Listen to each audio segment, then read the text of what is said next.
The used electric car market is booming, and we're here today with the Volkswagen ID3 to find out if this is a bargain in 2023. I'm Greg from Peoples, and this is Power Up.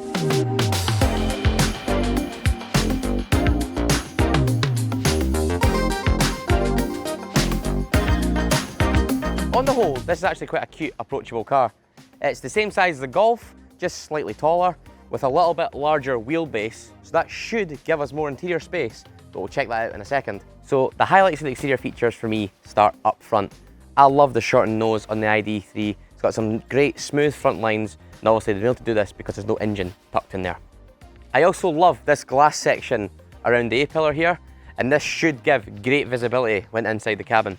The 18-inch wheels that feature here on this ID3 I think look great and do a brilliant job of filling up those arches. They were available to spec in 19s and 20s as well. There's nothing really that notable along the side of the ID3 other than the standard door handles.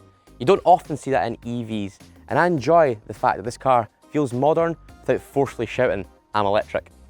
The back end is really sleek, and I love this black boot lid. I think it really ties the whole thing together. I actually think the ID3 is a better looking car than the Golf. What do you guys think? Let us know in the comments. In the boot, there's a decent 385 litres of storage. Again, slightly more than the Golf. In the rear, you've got plenty of headspace and legroom. It's a good practical space if you're considering this for a family car. There's a couple of USB ports to keep the passengers happy and no annoying lump in the middle of the footwell. Up front has the usual Volkswagen feel to it. But with this being an electric vehicle, there is no transmission tunnel running through the centre console, so they've actually lowered this down, making the cabin feel really airy. There's plenty of storage in here. Centre console's got a couple of cup holders. You've got a lovely little slot here for your phone, holds two phones with wireless charging. The bin back here has got plenty of space with a couple of USB ports, and the door bins themselves as well aren't too bad in size. We've got a lovely Volkswagen steering wheel. You see this feature in a lot of the Volkswagens now, like the Tiguan and the Golf. This has got the haptic touch buttons when you press, which just gives you some really nice feedback when you're operating the controls. I do like in the ID3 how when you adjust the steering wheel, the instrument cluster moves with the wheel. You've got plenty of adjustment there, and you're never going to have that problem where the wheel is covering half of the instruments, so you'll always see what is on the dash. The drive selector is probably worth mentioning as well. It's this little funky gadget up here. You rotate forward to go forwards, back to reverse, and you've got your P there to pop it into park. So the main 10-inch touchscreen up here is where you control all the settings for the car. This is a lovely little screen to use, nice and intuitive. Again, Volkswagen have substituted your analog controls for these sort of haptic touches for your volume and your climate control. Personally, I prefer some analog buttons, but they're pretty easy to use and do work. But what they have given you is ID3 has its own sort of version of Alexa. Let's try that out. ID3, tell me a joke.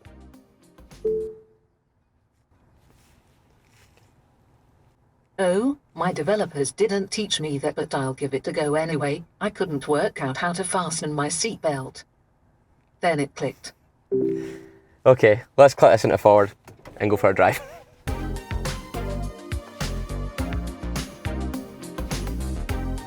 So, what's the ID3 like to drive? To cut to the chase, it's lovely. It is rear-engined, so the motor is positioned to the rear of the vehicle. That means it's also rear-wheel drive, and it's almost like an homage to the old Volkswagen Beetle. Arguably, this gives you more luxury when popping to the shops or nipping around town compared to driving an internal combustion powered engine. That is just because it's so smooth, quiet, and totally effortless. This seems like the perfect time to talk about charging, used EV car batteries, and the mythical degradation over time. In terms of charging, all ID3s can charge up to 100 kilowatts on a fast charger. That's great news. That means you can charge up to 80% in 30 minutes on a fast charger.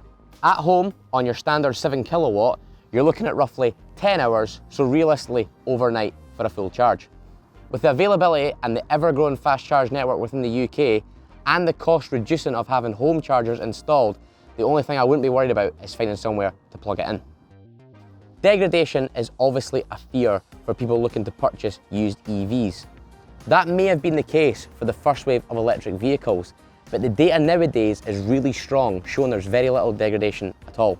Also, it's worth pointing out, most EVs come with a separate warranty for their battery. There was an industry standard of 8-year warranty on many models, and that applies here to the ID3, and this should give you added peace of mind that the battery will keep its charge. So most ID3 models, like the one we're in today, will come in the mid-range 58 kWh battery, producing 204 brake horsepower. It'll do 0 to 62 in 7.3 seconds, which is plenty of poke for overtaking. It's maybe not quite as quick as the Mustang Mach-E or the Tesla, but there's plenty there to have a bit of fun on the twisty back road.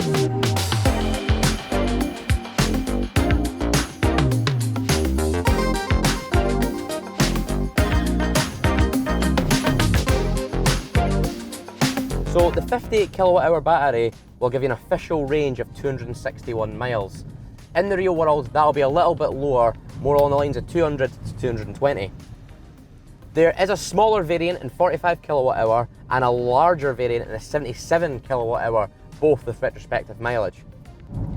In this car, there are 2 drive modes, D mode and B mode, and they're selected from the drive selector up here above the steering wheel.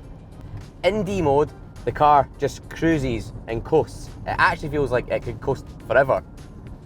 When you pop it into B mode, you start to get some of that regenerative braking. What that's doing is it's taking energy and putting it back in the form of electricity into the battery, which gives you that little bit more range. There isn't enough regen in the ID3 to bring the car to a complete stop. That means you don't have the one-pedal drive feature like you do in the Mustang Mach-E or the Tesla. Not everyone's a fan of this. Personally, I absolutely love it, especially when driving around town. And it's just something to be aware of if you're considering this as your next purchase.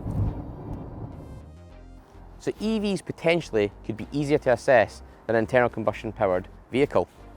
There's no clutch that can wear out, for example, there's no engine oil or spark plugs, and there's no timing belt that hasn't been changed on time. Where possible, I'd recommend to ask the garage or the owner to fully charge the vehicle before you arrive, and you can just double check how much range you're going to have on the trip computer. So buying the ID3 new, you wouldn't get much change from 40k. So if you buy used, there's some serious pennies to be saved. This car that we're driving today is currently retailing at £25,000, so that's some big savings. With the outstanding warranty on batteries, with the ever-growing charger network in the UK, and the price comparability compared to new, I don't know why you wouldn't seriously consider buying a used EV like this ID3. Thank you very much for watching. Please like and subscribe to our channel. If you've got any questions at all, ask us in the comments, and we'll see you in the next one.